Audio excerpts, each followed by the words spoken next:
Bharat Ratna doctor Bhimrao Ambedkar ರವರಿಗೆ ಕೋಟಿ ಕೋಟಿ ನಮನ.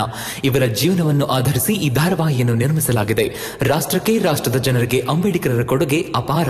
ಹಲವಾರು ಅಧಿಕೃತ ಪುಸ್ತಕಗಳನ್ನು ಆಧರಿಸಿ ಈ ಕಥೆಯನ್ನು ತಮ್ಮ ಮುಂದೆ ಇಡಲಾಗಿದೆ. ಈ ಧಾರಾವಾಹಿಯನ್ನು ವಾಹಿನಿಯು ನಿಷ್ಠೆಯಿಂದ ನಿರ್ಮಿಸಿದ್ದು, ಬಾಬಾ ಸಾಹೇಬರ ಜೀವನ ಮತ್ತು ಸವಿಸಿದ ಹಾದಿ ಪ್ರತಿಯೊಬ್ಬರಿಗೂ ಸ್ಫೂರ್ತಿ ನೀಡುತ್ತದೆ ಎಂಬುದನ್ನು ವಾಹಿನಿಯು ಬಲವಾಗಿ ನಂಬಿದೆ.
ಇದೇನಿದು?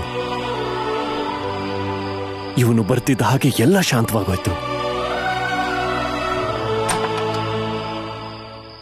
ಸುಬೇದರ್ ಸಾಹೇಬ್ರೆ, ಸಿಹಿ ಹಂಚಿ, ಗಂಡ್ ಮಗು ಆಗಿದೆ. ಅಪ್ಪ, ಅಮ್ಮ. ಎಲ್ಲ ಸರಿ ಆಯ್ತು. ನಿಮಗ್ ಗೊತ್ತಾ, ನಿಮಗೆ ತಮ್ಮ ಹುಟ್ಟವನೆ. ಅವನು ಬರ್ತಿದ್ದ ಹಾಗೆ ಮಳೆ, ಬಿರುಗಾಳಿ ಎಲ್ಲ ನಿಂತೋಯ್ತು.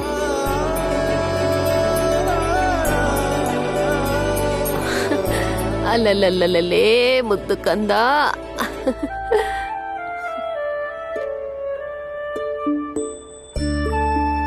ನಾನ್ ಮೊದ್ಲೇ ಇವನ್ಗೊಂದು ಹೆಸರು ಗೊತ್ತು ಮಾಡಿದ್ದೀನಿ. ಇಷ್ಟೊಂದು ಹೋರಾಟ ಮಾಡಿ ಹೊರಗೆ ಬಂದಿದ್ದಾನಲ್ಲ, ಅದಕ್ಕೆ ಇವನ್ ಭೀಮಾಬಾಯಿ ಮಗ ಭೀಮ. ನನಗ್ ಕೊಡಿ ಇಲ್ಲಿ, ನಾನು ಇವನಿಗೆ ಕೇಳ್ಬೇಕು. ಇವನು ಬರ್ತಿದ್ದ ಹಾಗೆ ಎಲ್ಲ ಹೇಗ್ ಶಾಂತವಾಯ್ತು ಅಂತ.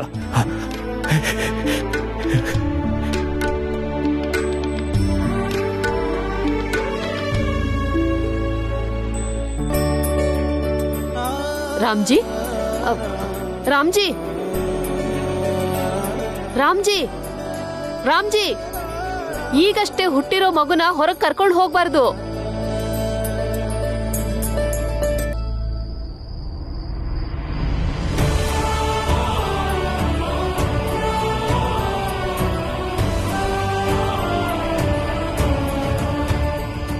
ಜಗತ್ತನ್ನ ನೋಡು, ನೋಡು ಈ ಜಗತ್ತನ್ನ.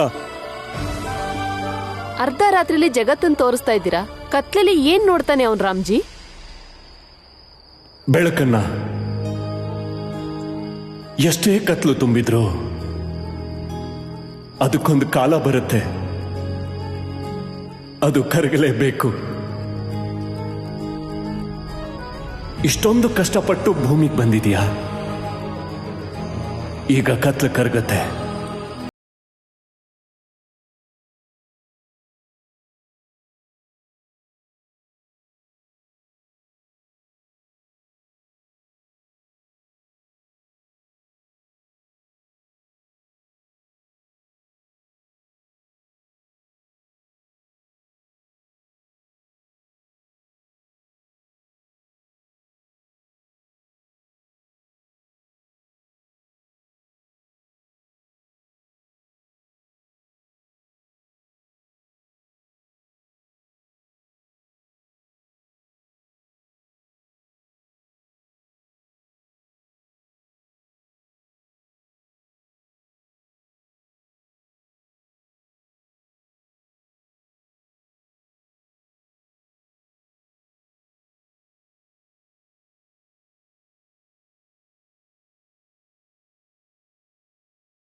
ಈ ಕೋಲು, ಈ ಪುಸ್ತಕ ಯಾಕೆ ತಂದಿದ್ಯಾ?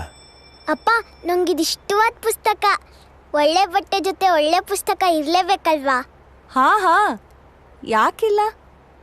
ಅಂದಾಗೆ ಇದು ಅದೇ ಪುಸ್ತಕ ಅಲ್ವಾ? ಅಲ್ಲಿ ನಮ್ ಭೀಮ್ರಾವ್ ಸಾಹೇಬ್ರು ಅಜ್ಜಿ ಕೊಟ್ಟಿದ್ ಬೆಳ್ಳಿ ಲಾಕೆಟ್ನ ಕೊಟ್ಬಿಟ್ ಬಂದಿದ್ದು. ಈ ಪುಸ್ತಕ ನಂಗೆ ಕೊಡ್ತೀರಾ? ಮೊದ್ಲು ದುಡ್ಡು ಕೊಡಪ್ಪ, ಆಮೇಲೆ ಪುಸ್ತಕ ಸಿಗತ್ತೆ. ಇದರಿಂದ ಪುಸ್ತಕ ಅಲ್ಲ, ಮಿಠಾಯಿ ಸಿಗತ್ತೆ. ಹೋಗ್ ತಿನ್ನು. ಪುಸ್ತಕ ಓದೋ ವಯಸ್ಸಲ್ಲ ನಿಂದು, ಹೋಗೋ.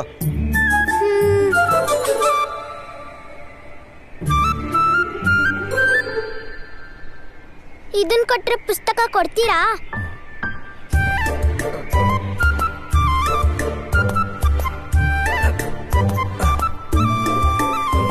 ನಡಿ, ಪುಸ್ತಕ ನಿಂತೆ ತಗೊಂಡು ಹೋಗು.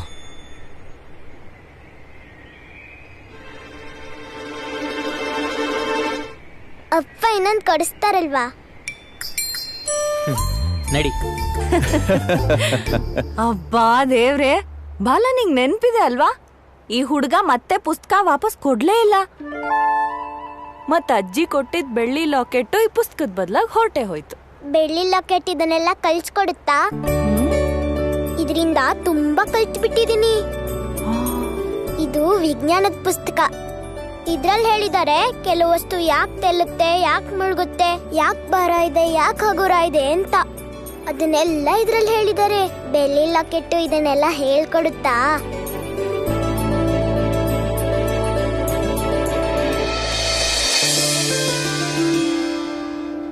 ಅಮ್ಮ, ನಾನು ಇಲ್ಲಿ ಹತ್ಕೋತೀನಿ. ಇಲ್ಲಿ ಪುಸ್ತಕ ಇಟ್ಕೋತೀನಿ, ಮತ್ತೆ ಇಲ್ಲಿ ಕುತ್ಕೋತೀನಿ. ಹುಡುಗ ಬುದ್ಧಿವಂತ ಅನ್ಸತ್ತೆ. ರಾಮ್ಜಿ, ಈ ವಯಸ್ಸಿನ ಹುಡುಗರು ಪುಸ್ತಕ ಅಂದ್ರೆ ದೂರ ಓಡ್ತಾರೆ. ಇವನಿಗೆ ನೋಡಿದ್ರೆ ಪುಸ್ತಕ ಅಂದ್ರೆ ಅಷ್ಟೊಂದು ಇಷ್ಟ. ಒಂದಲ್ಲ ಒಂದಿನ ಈ ಹುಡುಗ ನಿಮ್ಗೆ ಒಳ್ಳೆ ಹೆಸರು ತಂದೆ ತರ್ತಾನೆ.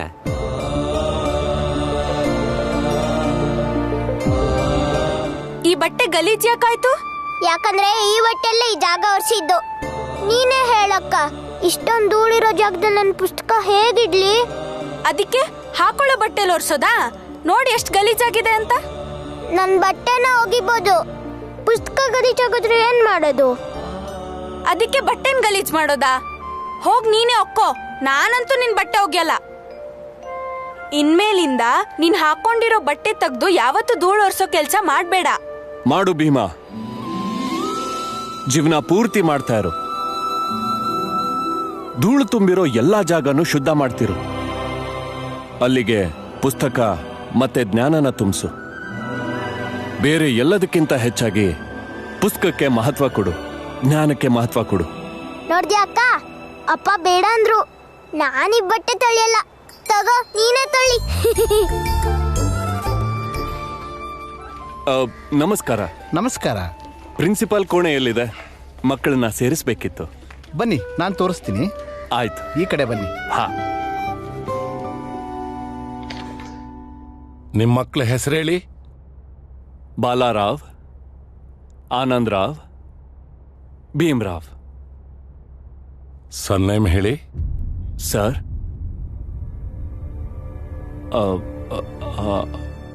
ಅಂಬಾವಾಡೇಕರ್. ಅಂಬಾವಾಡೇಕರ್? ಹಾ. ಇದ್ಯಾವ ಜಾತಿ?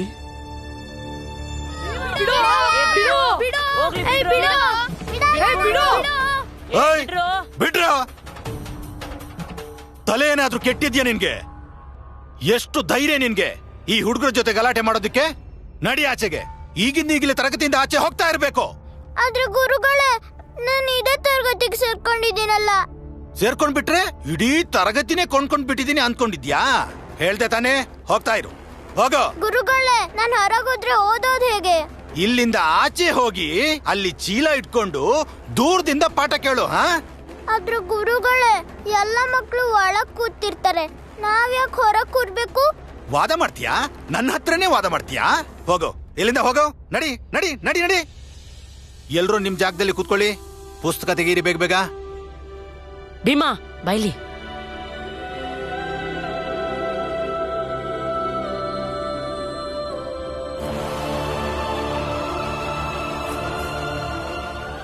ಕೂತ್ಕೊಳ್ಳಿ, ಸರಿಯಾಗಿ ಕೂತ್ಕೊಳ್ಳಿ.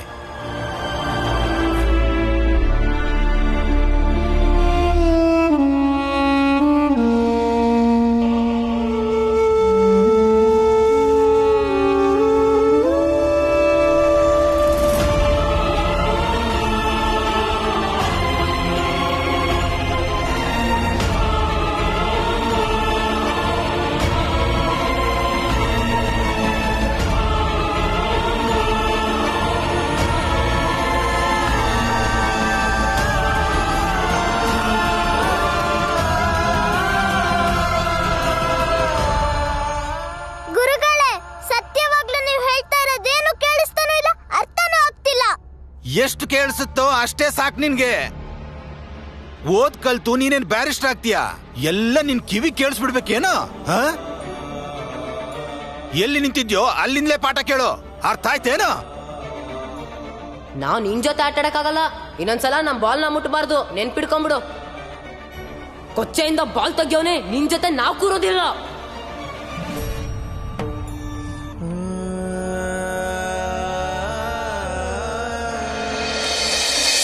ಅಪ್ಪ ನನ್ ಜಾತಿ ಅದು.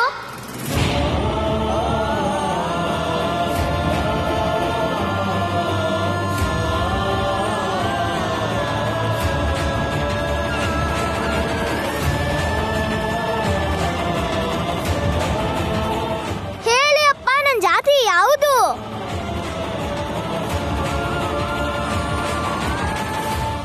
ಭೀಮಾಬಾಯಿ, ನನ್ ಮಾತು ಕೇಳು. ಈಗಿಲ್ ಸುಮ್ನೆ ನಿಂತ್ಕೊ ನೀನು. ನಾನ್ ಏನ್ ಹೇಳ್ತೀನೋ ಸರಿಯಾಗಿ ಕೇಳಿಸ್ಕೊ. ಗಮನ ಇಟ್ಟು ಕೇಳಿಸ್ಕೊಂಡು ಅರ್ಥ ಮಾಡ್ಕೋಬೇಕು. ಭೀಮಾಬಾಯಿ, ನೀವ್ ಯಾಕೆ ಹೆದರ್ಕೋತಿದ್ದೀರಾ? ನಮ್ ಮಗ ತುಂಬಾ ಚುರುಕಿದಾನೆ, ನೋಡ್ತಾ ಇರಿ, ಇದನ್ನೂ ಅರ್ಥ ಮಾಡ್ಕೋತಾನೆ.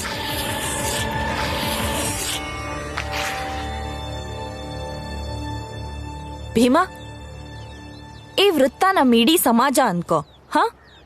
ಇಲ್ಲಿ ನಾವೆಲ್ಲರೂ ಇರ್ತೀವಿ. ನಮ್ಮ ಅಕ್ಕಪಕ್ಕದವರು, ಊರ್ನವ್ರೆಲ್ರೂ ಎಲ್ರೂ ಈ ವೃತ್ತದಲ್ಲೇ ಬದುಕ್ತಾರೆ.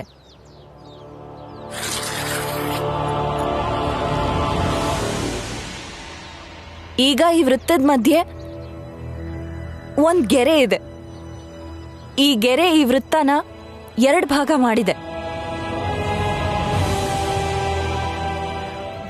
ಈ ಭಾಗ ನೀನ್ ನಿಂತಿದೀಯಲ್ಲ, ಈ ಭಾಗದಲ್ಲಿ ನೀನು, ನಾನು, ಅಪ್ಪ ನಾವೆಲ್ಲ ಇರ್ತೀವಿ. ನಮ್ ಕುಟುಂಬ ಇರುತ್ತೆ. ಭೀಮಾ, ಇಲ್ಲಿ ಅನ್ಯಾಯ ಬಿಟ್ರೆ ಬೇರೇನಿಲ್ಲ. ಈ ಭಾಗದ ಜನರನ್ನ ಇಲ್ಲಿರೋ ಮೇಲ್ವರ್ಗದವರು ದೂರ ಇಡ್ತಾರೆ.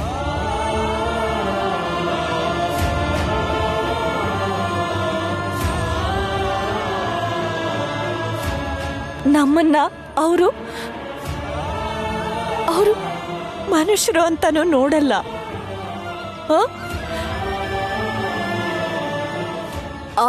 ಅವ್ರು ನಮ್ ಕೈಲಿ ನೀರ್ ಕುಡಿಯಲ್ಲ, ನಮ್ ಜೊತೆ ಕೂತ್ಕೊಳ್ಳೋದು ಇಲ್ಲ.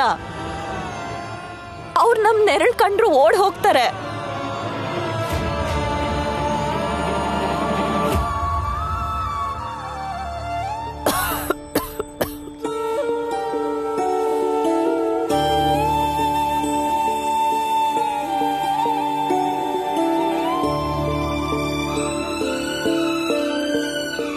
ಸರಿಯಾಗಿ ನೋಡ್ಕೊ, ಅರ್ಥ ಮಾಡ್ಕೊ.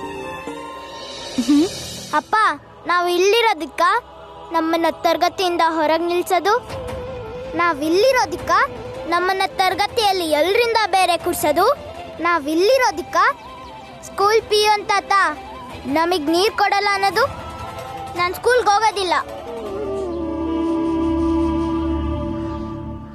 ನೋಡು ಭೀಮಾ, ಅದು ಹಾಗಲ್ಲ. ನೀನ್ ಅಮ್ಮನ ಮಾತನ್ನ ಕೇಳಿಸ್ಕೊಂಡೆ ಅಲ್ವಾ? ಈಗ ನಿನ್ನ ಅಪ್ಪನ ಮಾತನ್ನು ಕೇಳು. ನೀನು ಸ್ಕೂಲ್ಗೆ ಹೋಗ್ತೀಯ. ಜನ ನಿನ್ನ ಏನ್ ಬೇಕಾದ್ರೂ ಅನ್ಕೊಳ್ಳಿ, ನಿನ್ನಿಂದ ಅವರು ದೂರನೇ ಹೋಗ್ಲಿ. ನೀನ್ ಅದ್ಯಾವುದಕ್ಕೂ ತಲೆ ಕೆಡಿಸ್ಕೋಬೇಡ. ನೀನು ಚೆನ್ನಾಗಿ ಓದಿ ದೊಡ್ಡ ವ್ಯಕ್ತಿ ಆಗ್ಬೇಕು. ಪ್ರತಿ ವ್ಯಕ್ತಿನೂ ನಿನ್ ಜೊತೆ ಕೂರಕ್ಕೆ ಆಸೆ ಪಡ್ಬೇಕು. ಪ್ರತಿ ವ್ಯಕ್ತಿ ನಿನ್ನ ಮುಟ್ಟೋದಕ್ಕೆ ಹೆಮ್ಮೆ ಪಡ್ಬೇಕು. ಭೀಮಾ, ಯಾವಾಗ್ಲೂ ಒಂದ್ ನೆನಪಲ್ಲಿಟ್ಕೋ, ಬಹುತೇಕ ಜನರು ಒಂದು ಮಿತಿಯೊಳಗೆ ಜೀವನ ನಡೆಸ್ತಾ ಇರ್ತಾರೆ. ಆದ್ರೆ ಜಗತ್ತು ಯಾರನ್ನ ಗೌರವಿಸುತ್ತೆ ಗೊತ್ತಾ? ತಮ್ಮ ಮಿತಿಗಳನ್ನೆಲ್ಲ ಮೀರಿ ಮುಂದೆ ಸಾಗೋಕ್ ಪ್ರಯತ್ನ ಮಾಡೋರ್ನ. ನೀನು ಈ ಮಿತಿನ ದಾಟು ಬದುಕಬಹುದು. ಅದಕ್ಕೆ ನೀನು ಚೆನ್ನಾಗಿ ಗಮನ ಇಟ್ಟು ಓದ್ಬೇಕು, ಜ್ಞಾನನ ಬೆಳೆಸ್ಕೋಬೇಕು. ಮನುಷ್ಯ ಎತ್ತರಕ್ಕೆ ಬೆಳೀತಾ ಹೋದ ಹಾಗೆ ಮಿಕ್ಕ ವಿಷಯಗಳು ಚಿಕ್ಕದಾಗ್ತಾ ಹೋಗುತ್ತೆ.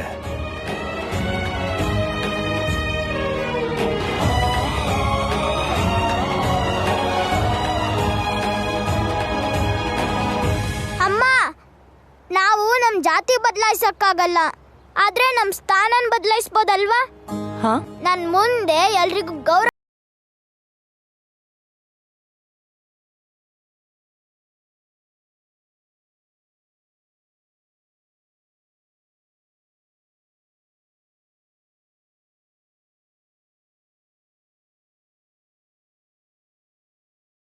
ನಿಮ್ಗೇನ್ ತಲೆಗಿಲೆ ಕೆಟ್ಟಿದ್ಯೇನ್ರಿ? ನನ್ನ ಮಕ್ಳ ಜೊತೆ ಇವ್ರೇ ಹೇಗೆ ಓದಕ್ ಸಾಧ್ಯ?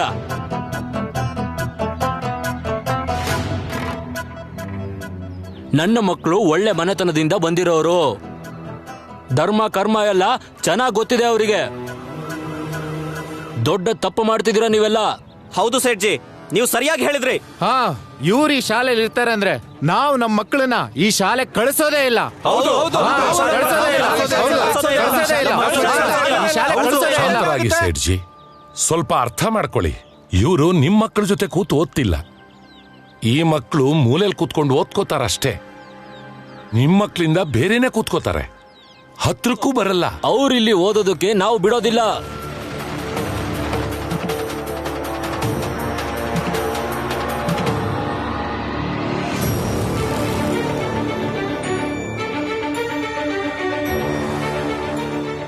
ನಾವು ಈ ಶಾಲೆನ ಬಿಟ್ಟೋಗ್ತೀವಿ, ಮತ್ಯಾವತ್ತೂ ವಾಪಸ್ ಬರಲ್ಲ. ಆದ್ರೆ ಒಂದ್ ಷರತ್ತು.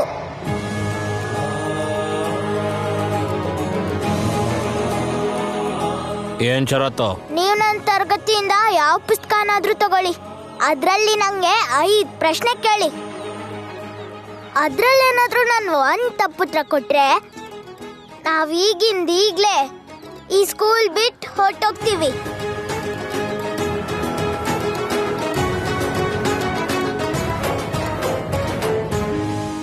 ನಾನೇನಾದ್ರೂ 5 ಪ್ರಶ್ನೆಗೂ ಸರಿಯಾಗಿ ಉತ್ತರ ಕೊಟ್ರೆ ನಮ್ಮನ್ನ ಈ ಸ್ಕೂಲಿಂದ ಓಡಿಸೋದಿಕ್ ನೀವ್ ಯಾವತ್ತೂ ಈ ಕಡೆಗೆ ಬರಲೇಬಾರ್ದು. ಧ್ರುವ, ಪುಸ್ತಕ ತಗೊಂಡ್ ಬಾ.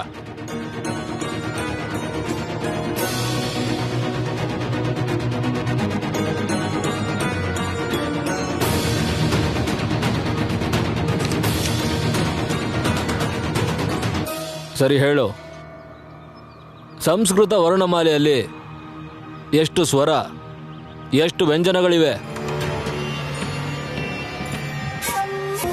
ಉತ್ತರ ಕೊಡು, ಇಲ್ಲ ಮನೆಗೆ ನಡಿ. ಸಂಸ್ಕೃತ ವರ್ಣಮಾಲೆಯಲ್ಲಿ 13 ಸ್ವರ, 33 ವ್ಯಂಜನ, 4 ಅವ್ಯಯಗಳಿವೆ.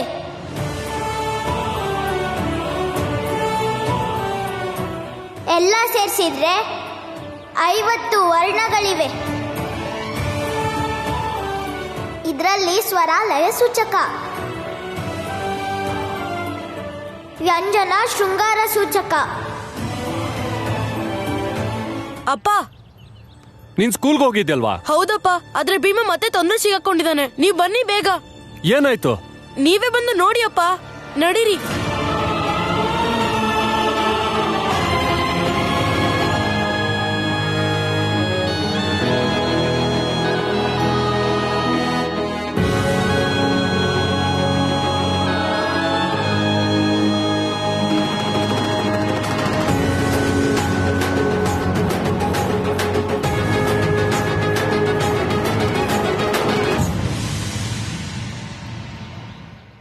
ತೆಗಿ ಇದನ್ನ.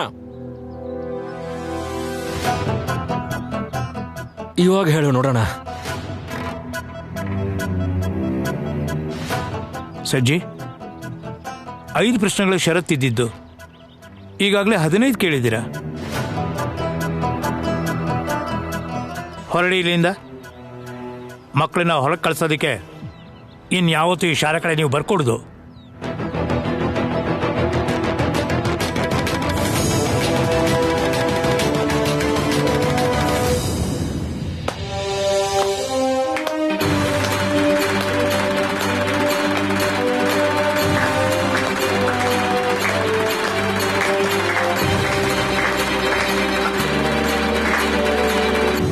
ನೋಡಿ,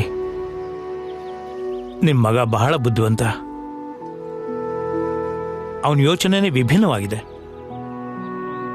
ಅವನು ಓದನ್ ಮಾತ್ರ ಯಾವತ್ತೂ ನಿಲ್ಲಿಸಬೇಡಿ.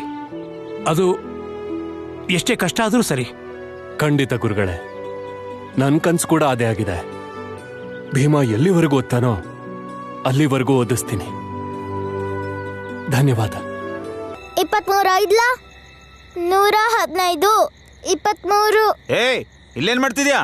ಏನ್ ಕದಿಲಿಕ್ ಬಂದಿದ್ಯೇನು? ಕಳ್ಳ ಅಲ್ಲ, ವಿದ್ಯಾರ್ಥಿ ನಾನು. ನಮ್ಮ ಮನೇಲಿ ಎಣ್ಣೆ ಖಾಲಿ ಆಗೋಗಿದೆ, ಅದಕ್ಕೆ ಇಲ್ಲಿ ಓದಕ್ ಬಂದೆ. ಹೀಗೆಲ್ಲ ಓದಿದ್ ಮಾತ್ರಕ್ಕೆ ನೀನೇನ್ ಬ್ಯಾರಿಸ್ಟರ್ ಆಗಲ್ಲ. ಹೋಗಿಲಿಂದ. ಬೆಳಿಗ್ಗೆ ಬೇಕಾದ್ರೆ ಬಂದು ಓದ್ಕೋ. ಮನೇಲಿ ಓದ್ಕೊಂಡ್ ಬಾ ಅಂದಿದ್ದಾರೆ. ಇಲ್ಲ ಅಂದ್ರೆ ಗುರುಗಳು ಬೆಳಗ್ಗೆ ತರಗತಿಯಿಂದ ಹೊರಗೆ ಕಳಿಸ್ತಾರೆ. ಹಾಗೆ ಮಾಡೋದು ನಂಗೆ ಸ್ವಲ್ಪನೂ ಇಷ್ಟ ಇಲ್ಲ. ಹೇಗಿದ್ರು ನಿಮ್ಮ ಮನೆ ಮುಂದೆ ದೀಪ ಇಡೀ ರಾತ್ರಿ ಉರಿತಾನೆ ಇರುತ್ತಲ್ವಾ? ಸ್ವಲ್ಪ ಹೊತ್ತು ಇಲ್ಲಿ ಓದ್ಕೊಂಡು ಆಮೇಲೆ ಮನೆಗೆ ಹೋಗ್ತೀನಿ. ನಾನಿಲ್ಲಿ ದೀಪ ಹಚ್ಚಿರೋದು ಕತ್ಲೆ ಹೋಗ್ಲಿ ಅಂತ, ನೀನು ಓದ್ಲಿ ಅಂತಲ್ಲ. ಹೋಗಿಲ್ಲಿಂದ.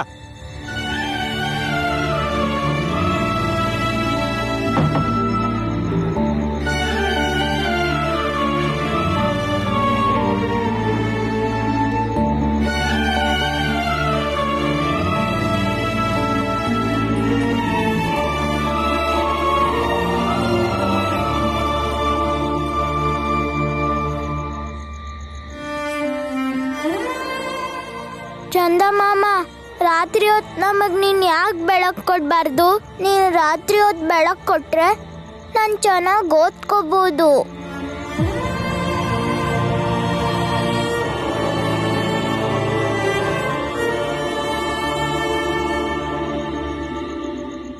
ಚಂದ ಮಾಮ ಸರಿ ಇಲ್ಲ ಬಿಡು. ನಾನಿದ್ದೀನಲ್ಲ ನಿಂಗೆ. ನಡಿ, ಏನಾದ್ರೂ ವ್ಯವಸ್ಥೆ ಮಾಡೋಣ. ಏನ್ ಮಾಡ್ತೀರಾ? ನೋಡೋಣ, ನಡಿ.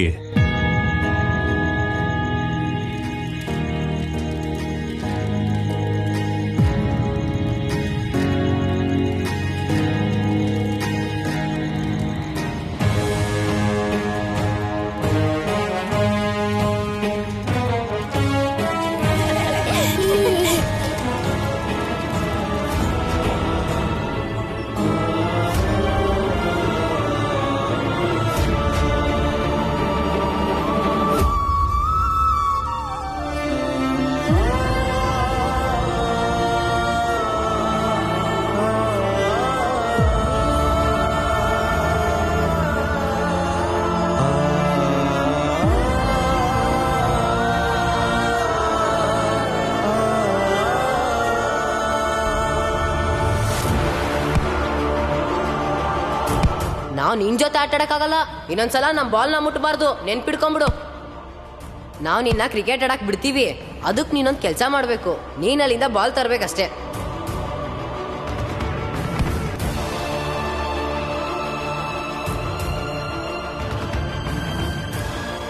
ನೀನ್ ಎಲ್ಲಿ ನಿಂತಿದ್ಯೋ ಅಲ್ಲೇ ಇರೋ. ನಮ್ಮ ಬಾಲು ಕೊಚ್ಚೆಗೆ ಬಿದ್ದಾಗೆಲ್ಲ ತೆಗೆದು ತೊಳ್ಕೊಡ್ತಾ ಇರೋ.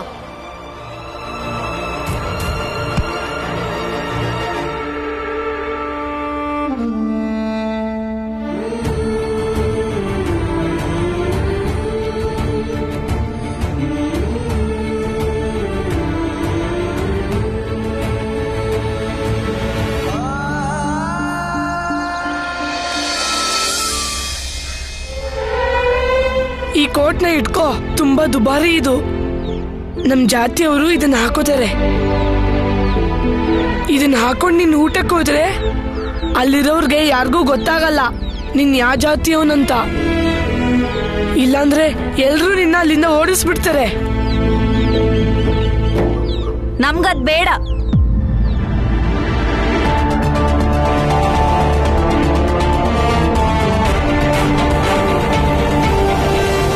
ನಮಗ್ ಬೇಡ ಈ ಕೋಟು. ಅವ್ರು ನಮ್ಮ ನೋಡ್ಸ್ಲಿ ಅಥವಾ ಬಿಡ್ಲಿ. ಹೌದು, ನಮ್ಮ ಹತ್ರ ಯಾವ ಬಟ್ಟೆ ಇದೆಯೋ ಅದನ್ನೇ ಹಾಕೊಂಡು ಹೋಗ್ತೀವಿ. ಮತ್ತೆ ಧನ್ಯವಾದ ಇದನ್ನ ಕೊಡ್ತೀನಿ ಅಂತ ನಂಗೆ ಹೇಳಿದ್ದಕ್ಕೆ.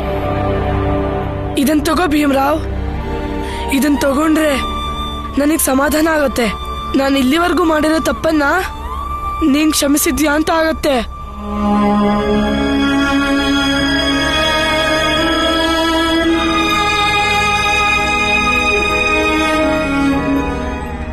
ಕ್ಷಮಿಸಿದಾನೆ ಬಿಡು. ಭೀಮ ಯಾರ ಮೇಲೂ ಹಾಗೆಲ್ಲ ದ್ವೇಷ ಇಟ್ಕೊಳ್ಳಲ್ಲ. ಆದ್ರೆ ಕೋಟ್ ಮಾತ್ರ ಬೇಡ. ಯಾರಿಗ್ ಗೊತ್ತು ನಾಳೆ ಇದನ್ ಭೀಮಾ ಕದ್ದಿದ್ದಾನೆ ಅಂದ್ರೆ? ಹಾಗೆ ಹೇಳೋ ತರ ನಾನು ಇದ್ದಿದ್ರೆ ಕ್ಲಾಸಲ್ಲೇ ಇವನ್ ಬ್ಯಾಗಲ್ಲಿ ಒಂದು ಪುಸ್ತಕ ಇಟ್ಬಿಟ್ಟು ಕದ್ದಿದ್ದಾನಂತಿದ್ದೆ. ಇದು ನನಗೆ ತುಂಬಾ ಸುಲಭ ಅಲ್ವಾ? ಇದನ್ನ ಇಟ್ಕೋ ಭೀಮ್ರಾವ್, ನನ್ ಮನ್ಸಿಂದ ಹೇಳ್ತಿದ್ದೀನಿ. ತಗೊಳ್ಳಿಲ್ಲ, ಅದನ್ನ ನೀನೇ ಹಾಕೋ ಹಾಗಿದ್ರೆ ಹಾಕು. ಅಮ್ಮ ಅಷ್ಟ್ ಪ್ರೀತಿಯಿಂದ ಕೊಡ್ತಿದ್ದಾನೆ, ನೀನು ಹೇಳ್ತಿದ್ದಲ್ಲ ಯಾರಾದ್ರೂ ಪ್ರೀತಿಯಿಂದ ಕೊಟ್ರೆ ಅದನ್ನ ಬೇಡ ಅನ್ಬಾರ್ದು ಅಂತ. ಹಾಕು, ನೀನ್ ಹಾಕ್ಬೇಕಾರೆ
ನೀವೆಲ್ಲ ತಪ್ಪು ಮಾಡ್ತಿದ್ದೀರಾ. ಯಾರೋ ಹುಡುಗ? ಅಯ್ಯೋ, ಇವನ ರಾಮ್ಜಿ ಸಕ್ಪಾಲ್ ಮಗ.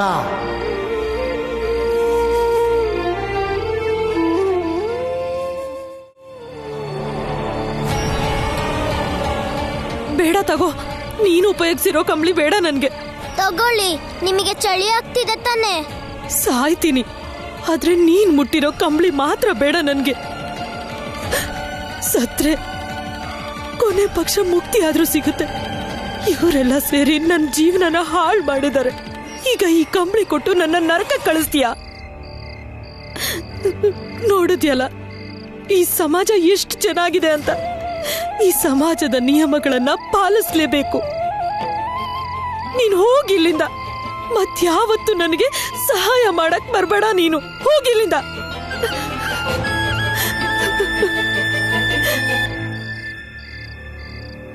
ನಾನಿದನ್ನ ಇಲ್ಲೇ ಇಟ್ಟಿರ್ತೀನಿ.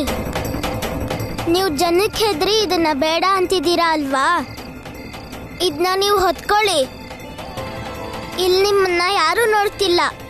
ಬೆಳಗ್ಗೆ ಬೇಕಾದ್ರೆ ಇದನ್ನ ಮುಚ್ಚಿಟ್ಬಿಡಿ. ಆದ್ರೆ ನಾನು ಮುಟ್ಟಿದ್ದೀನಿ ಅನ್ನೋ ಕಾರಣಕ್ಕೆ ನೀವು ಬೇಡ ಅಂತಿದ್ರೆ ಇದನ್ನ ನಾನು ಬೆಳಗ್ಗೆ ವಾಪಸ್ ತಗೊಂಡೋಗ್ತೀನಿ.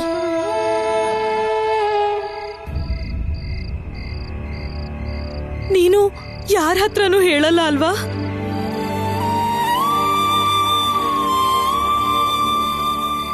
ಇಲ್ಲ, ನಾನು ಯಾರಿಗೂ ಹೇಳೋದಿಲ್ಲ.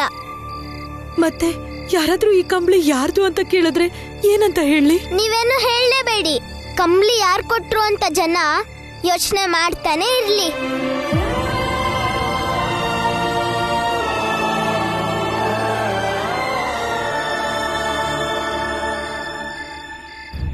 ಭೀಮಾ, ನನ್ನ ಆಶೀರ್ವಾದ ನಿನ್ ಮೇಲಿರುತ್ತೆ. ಮುಂದೆ ನೀನ್ ತುಂಬಾ ದೊಡ್ಡ ಮನುಷ್ಯ ಆಗ್ತೀಯ. ಎಷ್ಟು ದೊಡ್ಡ ಮನುಷ್ಯ ಆಗ್ತೀಯ ಅಂದ್ರೆ ಜನ ನಿನ್ನನ್ನ ಪೂಜಿಸ್ತಾರೆ. ಯಾರಾದ್ರೂ ನಂತರ ಕಷ್ಟಪಡ್ತಾ ಇಂಥ ಚಳಿನಲ್ಲಿ ಒದ್ದಾಡ್ತಿದ್ರೆ ಅಂತವ್ರಿಗೆ ಒಂದೇ ಆಶಾ ಕಿರಣ, ಅದು ಭೀಮಾ.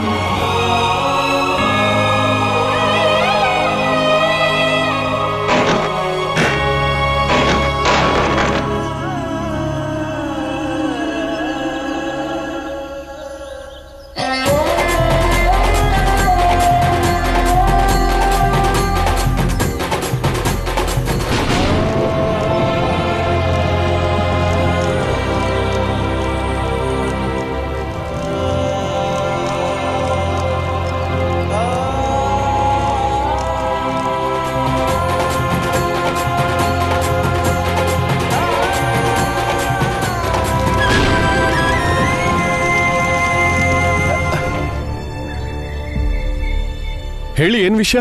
ನಿಮ್ಮನ್ನ ಅರೆಸ್ಟ್ ಮಾಡಕ್ ಬಂದಿದೀವಿ ನಾವು.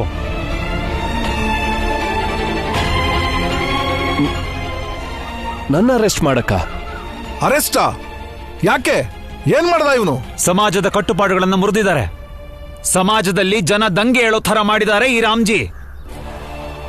ಸಮಾಜದ ಸ್ವಾಸ್ಥ್ಯವನ್ನ ಕೆಡಿಸೋದಕ್ಕೆ ಪ್ರಯತ್ನ ಪಟ್ಟಿದ್ದಾರೆ. ಏನು ಹೇಳ್ತಿದ್ದೀರಾ ನೀವು? ರಾಮ್ಜಿ, ನೀವೇ ತಾನೇ ಬಂದು ಹೇಳಿದ್ದು ಹಳ್ಳಿಗರೆಲ್ಲ ಸೇರ್ಕೊಂಡು ಆ ಹೆಂಗಸನ್ನ ಕೊಂದಿದ್ದಾರೆ ಅಂತ. ರಾಮ್ಜಿ, ಯಾರು ನಿಮ್ಗೆ ಹೇಳಿದ್ದು ಆ ಹೆಂಗಸಿನ ಧರ್ಮ, ಅವಳ ಜಾತಿ, ಅವಳ ಸಂಸ್ಕಾರಗಳಲ್ಲಿ ತಲೆ ಹಾಕುವಂತ? ಯಾರು ಹೇಳಿದ್ರು ನಿಮ್ಗೆ ಹೋಗಿ ಆ ಹೆಂಗಸಿನ ಅಂತ್ಯ ಸಂಸ್ಕಾರ ಮಾಡಿ ಅಂತ? ಕರ್ಕೊಂಡ್ ಬನ್ನಿ ಅವ್ರನ್ನ.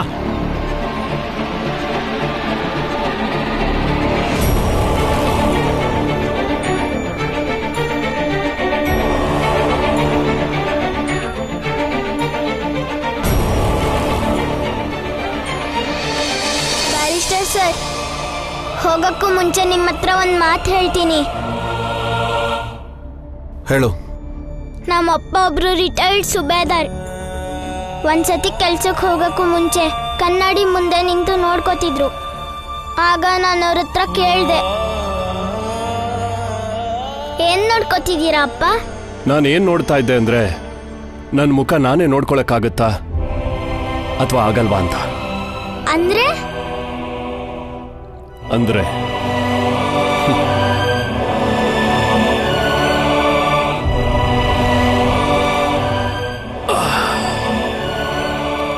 ಅಂದ್ರೆ ಭೀಮಾ, ಮನೆಯಿಂದ ಕೆಲ್ಸಕ್ಕೆ ಹೋಗ್ತೀಯ ಅಂತ ಇಟ್ಕೋ. ಆ ಸಮಯದಲ್ಲಿ ಕನ್ನಡಿಯಲ್ಲಿ ಒಂದ್ಸಲ ನಿನ್ ಮುಖನ ನೀನೇ ನೋಡ್ಕೋ. ದಿನದಲ್ಲಿ ನೀನ್ ಏನೆಲ್ಲ ಕೆಲಸ ಮಾಡಿರ್ತೀಯೋ ಅದನ್ನ ನೆನ್ಸ್ಕೋ. ಆಗ ನೋಡು, ನಿನ್ ಕಣ್ಣಿಂದ ನಿನ್ ಮುಖನ ನೀನೇ ನೋಡಕ್ ಆಗ್ತಿದೆಯೋ ಅಥವಾ ಆಗ್ತಿಲ್ವೋ ಅಂತ. ಇದ್ರಿಂದ ಏನಾಗುತ್ತಪ್ಪ? ನಿನಗೆ ನೋಡಕ್ ಆಗ್ತಿದೆ ಅಂದ್ರೆ ಅರ್ಥ ಮಾಡ್ಕೋ, ನೀನ್ ಮಾಡ್ತಿರೋ ಕೆಲಸ ಸರಿ ಇದೆ ಅಂತ. ನಿನಗೆ ನೋಡಕ್ ಆಗ್ತಿಲ್ಲ ಅಂತಂದ್ರೆ ಅರ್ಥ ಮಾಡ್ಕೋ, ಏನೋ ತಪ್ಪು ಮಾಡ್ತಿದ್ಯಾ ಅಂತ. ನೋಡು ಭೀಮಾ, ಒಬ್ಬ ವ್ಯಕ್ತಿ ಅವನ ಜೀವನದ ಕೊನೆವರೆಗೂ ಯಾರು ತನ್ನ ಮುಖನ ಧೈರ್ಯದಿಂದ ನೋಡ್ಕೊಳಕ್ ಇಷ್ಟಪಡ್ತಾನೋ ಕೊನೆಯಲ್ಲಿ ಅವನ ಜೀವನನೇ ಸಾರ್ಥಕ ಆಗೋದು. ಅಪ್ಪ, ನನ್ನನ್ನು ಕನ್ನಡಿ ಹತ್ರ ಕರ್ಕೊಂಡೋಗಿ. ನಡಿ.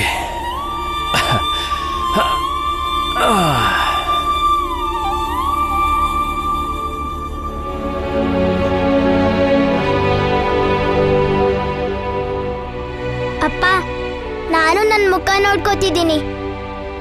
ಹಾಗಾದ್ರೆ ನಾನು ಯಾವ ಪಾಪನೂ ಮಾಡಿಲ್ಲ. ಬ್ಯಾರಿಸ್ಟರ್ ಸಾಹೇಬ್ರೆ, ನಾವು ಗೆಲ್ತೀವೋ ಸೋಲ್ತೀವೋ, ಆದ್ರೆ ನಾನು ಪ್ರತಿದಿನ ಈ ಕನ್ನಡಿ ಮುಂದೆ ನಿಂತ್ಕೊಂಡು ನನ್ನ ಮುಖನ ನಾನೇ ನೋಡ್ಕೋತೀನಿ. ನೀವು ಒಂದ್ಸಲ ಕನ್ನಡಿ ಮುಂದೆ ನಿಂತ್ಕೊಂಡು ನೋಡ್ಕೊಳ್ಳಿ.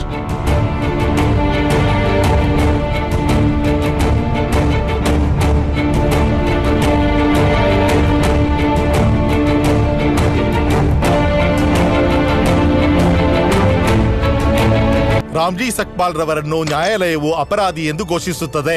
ಸಾರಿ ಮೈ ಲಾರ್ಡ್, ನ್ಯಾಯಾಲಯಕ್ಕೆ ತಡವಾಗಿ ಬಂದಿರೋದಕ್ಕೆ ಕ್ಷಮೆ ಕೋರುತ್ತೇನೆ. ನಾನು ರಾಮ್ಜಿ ಸಕ್ಪಾಲ್ ಪರ ವಕೀಲ.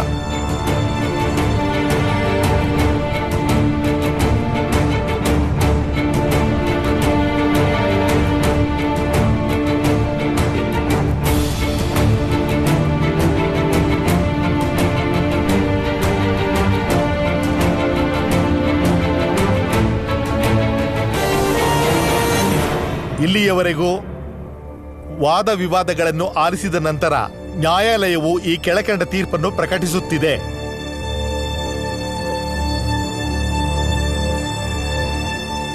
ರಾಮ್ಜಿ ಸಕ್ಪಾಲ್ ಮಾಡಿರುವ ಕಾರ್ಯವು ಸರಿಯಾಗಿಯೇ ಇದೆ. ಸಮಾಜಕ್ಕೆ ತನ್ನದೇ ಆದ ರೀತಿ ನೀತಿಗಳಿರುತ್ತವೆ, ಧರ್ಮಕ್ಕೂ ತನ್ನದೇ ನಿಯಮಗಳಿರುತ್ತವೆ. ಆದರೆ ರಾಮ್ಜಿ ಸಕ್ಪಾಲ್ ಮಾನವೀಯ ದೃಷ್ಟಿಯಿಂದ ಈ ಕಾರ್ಯವನ್ನು ಎಸಗಿರುತ್ತಾರೆ. ಮಾನವೀಯತೆಯೇ ಧರ್ಮ ಮತ್ತು ಸಮಾಜದ ಮೂಲ ಆಧಾರವಾಗಿರುತ್ತದೆ. ಆದ್ದರಿಂದ ಈ ನ್ಯಾಯಾಲಯವು ರಾಮ್ಜಿ ಸಕ್ಪಾಲ್ರನ್ನು ನಿರಪರಾಧಿ ಎಂದು ಘೋಷಿಸುತ್ತಿದೆ.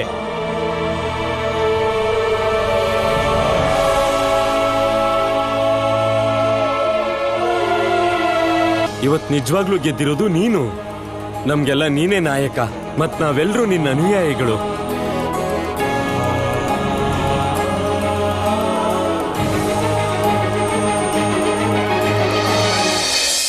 ಏನಾಯ್ತು ಭೀಮಾ? ಏನ್ ಮಾತಾಡ್ತಾ ಇದ್ದೀರಾ? ಗುರುಗಳೇ, ಪೂರ್ತಿ ಹೆಸರು ಏನಂತ ಬರೀಲಿ? ಭೀಮರಾವ್ ರಾಮ್ಜಿ ಸಕ್ಪಾಲ್ ಅಂಬಾವಾಡೇಕರ್.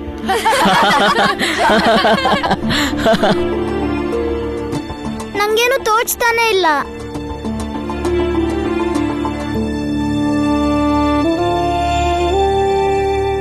ನಿನ್ನ ಪೂರ್ಣ ಹೆಸರನ್ನ ಈ ತರ ಬರಿ, ಭೀಮರಾವ್ ರಾಮ್ಜಿ ಅಂಬೇಡ್ಕರ್ ಅಂತ.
ಒಂದಿನ ಎಲ್ಲರೂ ಸಮಾನರಾಗ್ತಾರೆ.